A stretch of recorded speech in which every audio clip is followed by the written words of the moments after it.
நம்ம ராஜலட்சுமியும் ராகவனும் ஹாஸ்பிட்டல் போயிட்டு வீட்டுக்கு வந்த உடனே மலரை கூப்பிடுறாங்க. மலரு, மலரு, எங்க இருக்க? கொஞ்சம் சுடுதண்ணி போட்டு எடுத்துட்டு வா மாமாக்கு அப்படின்னு ராஜலட்சுமி சொல்ல, மதி இருந்துக்கிட்டு ஐயோ இவங்கள வேற இன்னும் காணுமே, என்ன பண்றது அப்படின்னு சொல்லிட்டு அவங்களே போய் சுடுதண்ணி போட்டு எடுத்துட்டு வந்து கொடுக்குறாங்க. ராஜலட்சுமி இருந்துட்டு, என்ன நீ சுடுதண்ணி போட்டு எடுத்துட்டு வர, மலர் எங்க போயிட்டா அப்படின்னு கேட்க, மதி இருந்துட்டு அவங்க அவங்க இங்கே தான் இருக்காங்க, உங்களுக்கு வேற ஏதாவது வேணுமா? சரி ஹாஸ்பிட்டல் போயிட்டு வந்தீங்களே, என்ன சொன்னாங்க மாமாக்கு அப்படின்னு உடனே பேச்சை மாத்துறாங்க. பாக்யராஜ் இருந்துட்டு, அதெல்லாம் ஒன்றும் இல்லை மதி, நல்லா தான் இருக்காராம், நல்லா நடக்க சொன்னாங்க மதி, ஃப்ரூட்ஸு காய்கறி இதெல்லாம் அதிகமாக சேர்த்துக்க சொன்னாங்க, முக்கியமாக டென்ஷன் ஆகாமல் இருக்கணும்னு சொன்னாங்க மதி, அவ்வளோதான்ப்பா, மற்றபடி எல்லாம் நார்மலாக இருக்குது, ஒன்றும் பயப்பட தேவையில்லன்னு சொல்லிட்டாங்கப்பா அப்படின்னு பாக்யராஜ் சொல்கிறாரு. ராகவன் உடனே ஸ்ருதியை கூப்பிட்டு, ஸ்ருதி எங்கே இருக்கா, இந்த ஃபைலெல்லாம் ரூமில் போய் வைக்க சொல்லு அப்படின்னு சொல்ல, ஸ்ருதி உள்ளேருந்து வந்து கொடுங்கப்பா நான் வச்சிடறேன் அப்படின்னு சொல்லிட்டு உள்ளே வைக்கிறாங்க. மலர் கொஞ்ச நேரத்தில் ஆட்டோவில் வீட்டுக்கு வந்து இறங்க, நம்ம சுரேஷ் மலர் ஆட்டோவில் வந்து வீட்டுக்கு இறங்குறத பார்த்துடுறாரு.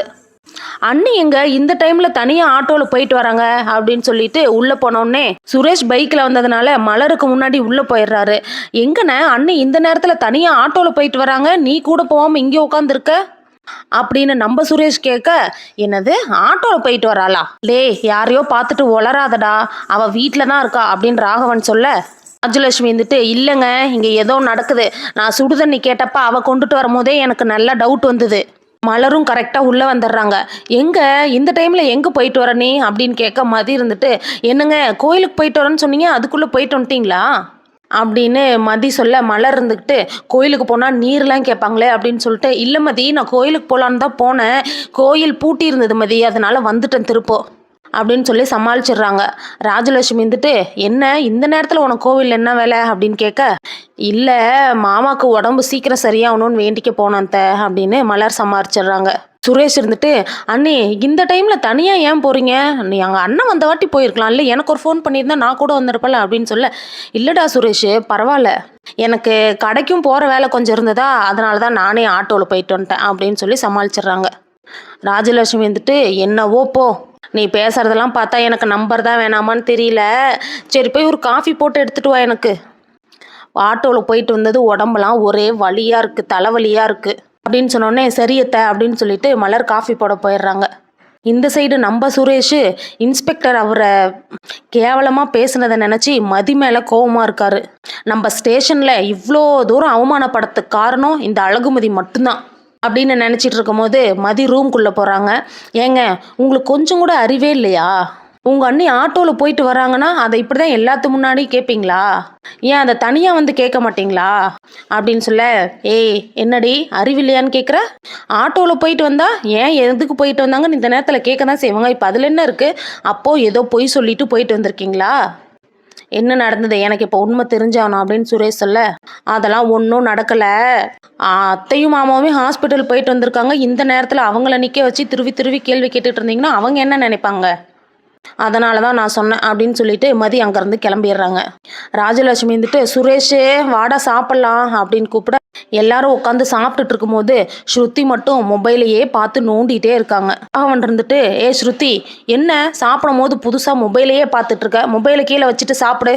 ராஜலட்சுமி வந்துட்டு, என்ன சமையல்லாம் இன்னைக்கு ஒரு மாதிரி இருக்கு, மலரு நீ தான் சமைச்சியா அப்படின்னு கேட்க, ஆமா அத்தை நான் தான் சமைச்சேன், ஏன் அத்தை நல்லா இல்லையா அப்படின்னு கேட்கும்போது, இல்லை எல்லாம் கரெக்டாக இருக்கு, நீ சமைக்கிறத விட ஏதோ ஒரு வித்தியாசம் தெரியுது அப்படின்னு சொல்ல, இல்லத்தை மாமாவுக்கு உடம்பு சரியில்லைன்ற மன வருத்தத்திலேயே சமைச்சேனா, அதனால தான் கொஞ்சம் அப்படி இப்படின்னு இருக்கும்னு நினைக்கிறேன் அப்படின்னு சொல்ல, ராஜலட்சுமி இருந்துட்டு, அடேங்கப்பா போதும் போதும் பாசம் இன்னைக்கு என்னமோ ரொம்ப தான் வலியுது.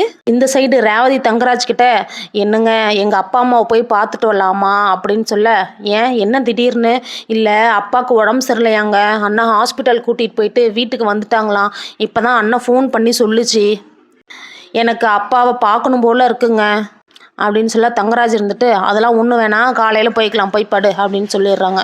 அப்புறம் என்ன நினச்சாரோ தெரில, சரி கிளம்பு போகலாம் அப்படின்னு சொல்லிட்டு கிளம்புறாரு.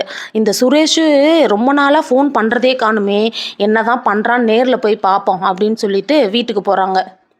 போனால் ஸ்ருதி நைட் டைமில் வெளியே நின்று சிரித்து ஃபோன் பேசிகிட்டு இருக்கிறத தங்கராஜ் பார்த்துட்றாரு. நீ உள்ளே போ நான் வரேன் அப்படின்னு சொல்லிட்டு வெளியே நின்று ஸ்ருதி பேசுகிறத ஒட்டு கேட்டுட்டு இருக்காரு.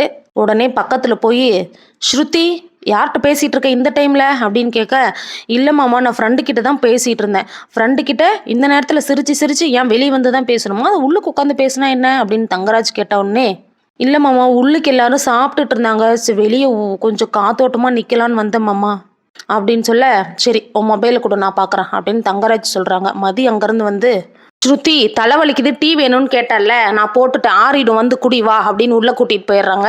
ஸ்ருதியும் அதோ வரேன் நீ அப்படின்னு சொல்லிட்டு இதுதாண்டா சாக்குன்னு உள்ளே ஓடிடுறாங்க. தங்கராஜ் உள்ளே போனோடனே, மாமா என்ன ஆச்சு திடீர்னு, நல்லா தானே இருந்தீங்க, எப்படி கொலஸ்ட்ரால் சுகர்லாம் உங்களுக்கு திடீர்னு இன்க்ரீஸ் ஆனது அப்படின்னு கேட்க, ராஜலட்சுமி இருந்துட்டு, வீடுனா கொஞ்சம் நிம்மதி இருக்கணுமாப்ல, இதுதான் ஒரே போர்க்களமாக இருக்கே இந்த வீடு, எப்போ பார்த்தாலும் சண்டை பிரச்சனை இப்படியே இருந்தா உடம்பு எப்படி மாப்பிள்ள நல்லா இருக்கும், என்னதான் நல்லா சாப்பிட்டுட்டு வாக்கிங் போயிட்டு இருந்தாலும் மனசு நல்லா இருந்தா தானே உடம்பு நல்லா இருக்கும் அப்படின்னு சொல்ல, ராஜ் ஸ்ருதியை திரும்பி பார்த்தா டீ குடிச்சிக்கிட்டே மறுபடியும் ஃபோனில் மெசேஜ் பண்ணிட்டு இருக்காங்க. இந்த டைம் தங்கராஜ் வேகமாக எழுந்திரிச்சு போய் ஸ்ருதி மொபைலை டக்குன்னு பிடுங்கி பார்த்தா மலரோட தம்பிக்கு தான் மெசேஜ் பண்ணிட்டு இருக்காங்க.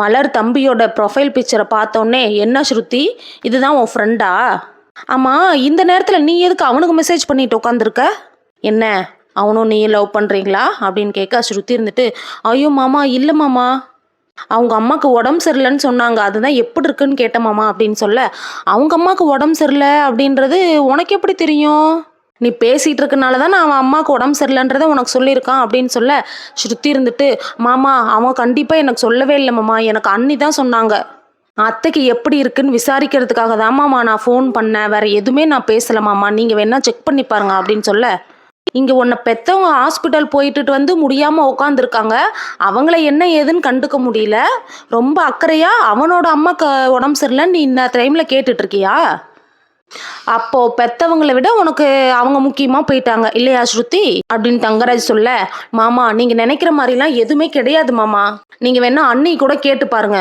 அப்படின்னு சொல்ல, தங்கராஜ் இருந்துட்டு, சரி வேற என்னெல்லாம் பேசுனேன் அப்படின்னு கேட்க, சரி நீ கேட்டால் சொல்ல மாட்டேன் நானே பார்க்குறேன் அப்படின்னு மெசேஜ்லாம் படித்து பார்த்தா கார்த்திக் மலரோட தம்பி இருந்துட்டு வாய்ஸ் நோட் அனுப்பிச்சிருக்காங்க. என்னன்னா, அம்மாவுக்கு இப்போ கொஞ்சம் பரவாயில்ல ஸ்ருதி, அக்கா வந்து பார்த்துட்டு போனதுக்கப்புறம் மனசு கொஞ்சம் நிம்மதியாக இருக்காங்க, வலியும் கொஞ்சம் குறைஞ்சிருக்குன்னு சொல்கிறாங்க அப்படின்னு சொல்கிறத எல்லாரும் கேட்டுடுறாங்க.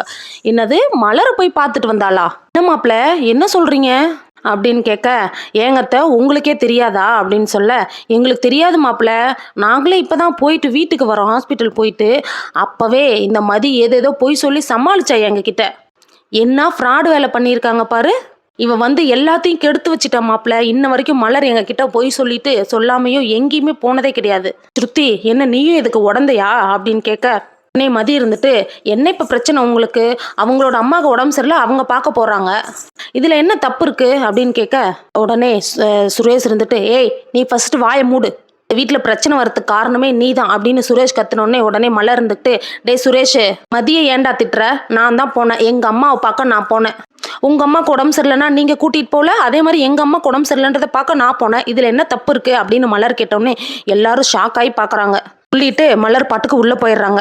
மலர் இன்னும் தைரியமான பொண்ணாக மாறினா கண்டிப்பாக நல்லாயிருக்கும்னு யாரெல்லாம் நினைக்கிறாங்களோ அவங்க கமெண்ட்டில் சொல்லுங்கள். என்னோட சேனலை சப்ஸ்கிரைப் பண்ணாதவங்க சப்ஸ்கிரைப் பண்ணிக்கோங்க. இந்த வீடியோ பிடிச்சவங்க மறக்காமல் ஒரு லைக் போடுங்க.